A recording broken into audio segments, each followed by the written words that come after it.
character. I know. I'm like, hashtag Azula was right. I got one of the hats. Oh, yeah? Yeah. Clearly I got the shirt. Yes. Spell your first and last name. Yeah, my name is Cameron Whitten, CameronWhitten. And what is your title now? So I am Cameron Whitten, and I am the founder and CEO of racial justice nonprofit Brown Hope. Perfect. And what are you guys doing here today? So today is a really big day. It's a historic day. This is We Are the Bridge, Rise for Racial Justice. For the past 9 days, we've had a whole week of action. One, to honor and remember the 5-year anniversary of George Floyd's murder, to amplify the movement for Black lives, and really to inspire racial healing and racial reconciliation here in Portland and beyond. And what are you looking for specifically from local leaders? We're looking at a lot from local leaders. We have a strong coalition with We Are the Bridge of over 33 organizations, which includes faith organizations, labor organizations, civil rights organizations, and ally organizations who've come together saying we need urgent and immediate action on racial justice. And so just earlier this week, we sent out an email with our coalition demands to the Mayor of Portland, to Portland City Council, to the Multnomah County Chair and the Multnomah County Board of Commissioners, and also to the Metro Council President and the Metro Councilors who represent the Portland area, talking about the local change that needs to happen and an expectation for both local elected officials and business leaders to take action for Black communities to thrive here. And we are calling for economic, social, and spiritual thriving. And so there are a lot of great demands that we work together to send to our local leaders. And you can find all of that information on brownhope.org.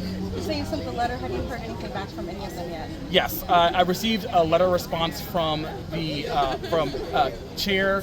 Let me say that again. Yes, so we sent out our coalition demands on Monday to various elected officials. We have so far received a letter response from Multnomah County Chair Jessica Baker-Peterson, and we're grateful for her for being so responsive. And since 2020, have you personally seen any change in the way PPB operates around this topic? So what I'll say is, since George Floyd was murdered in 2020, no less than 163 Black people have been killed in this country. And so it is heartbreaking to know that we still have so much room to go when it comes to demanding accountability. One of the things that I was really inspired by in 2020, and I'm honestly very disappointed in, is that in 2020, Portlanders with a historic plurality voted in approval of a groundbreaking, historic police accountability oversight committee that had teeth. That has yet to be implemented. And so there are a lot of questions are our police officers being held to the standards that Portland voters want?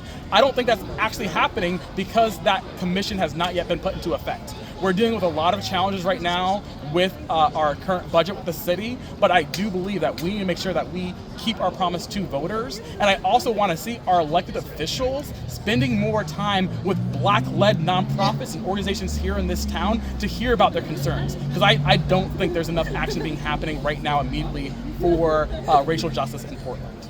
When you say their concerns, what exactly are you referring to?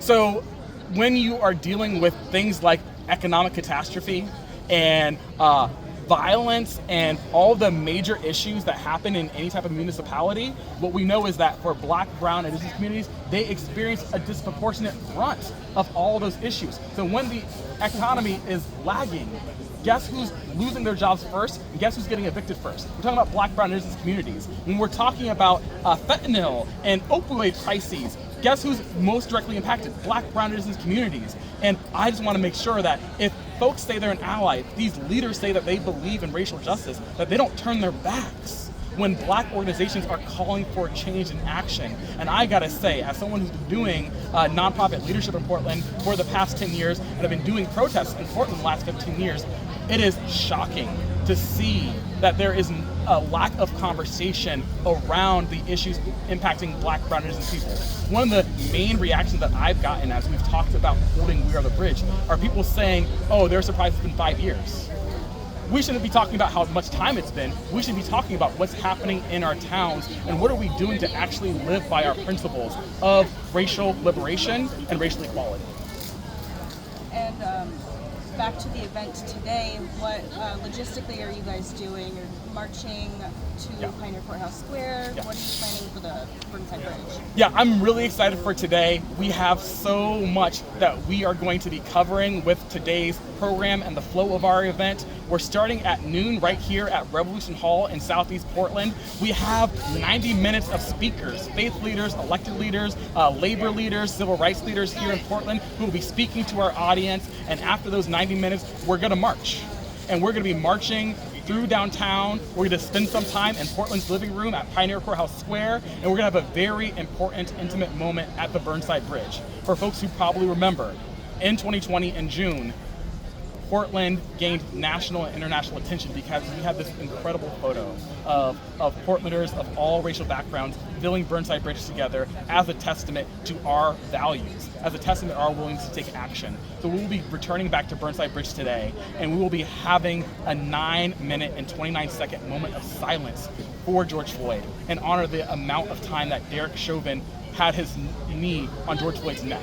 And so in addition to us demanding justice and demanding action from elected and business leaders, we also know that this is a time that we need to heal. There is grief, there's trauma, there's pain that we need to release, and we need to start having these conversations and believing in what does racial reconciliation and racial healing look like. Because the Portland and Oregon that I want to belong to, the United States that I want to belong to, is a multiracial one. And that means Black, brown, indigenous, and white communities all coming together in unity, celebrating our common humanity. I think there's been a lot that has happened in the last 5 years. I know myself and other Black leaders feel a level of distrust and feel a level of betrayal because we saw so much media attention, but we also saw elected leaders and allies taking action and speaking up loudly for racial justice, and we have gone backwards in a way that has been so demoralizing. So this today is an event for hope. This is an event offering to rebuild trust and hoping that we move forward together as better people and staying committed and true to the long-term action we need to take collectively for racial justice. Thank you so much, Kevin. I appreciate it. Thank you.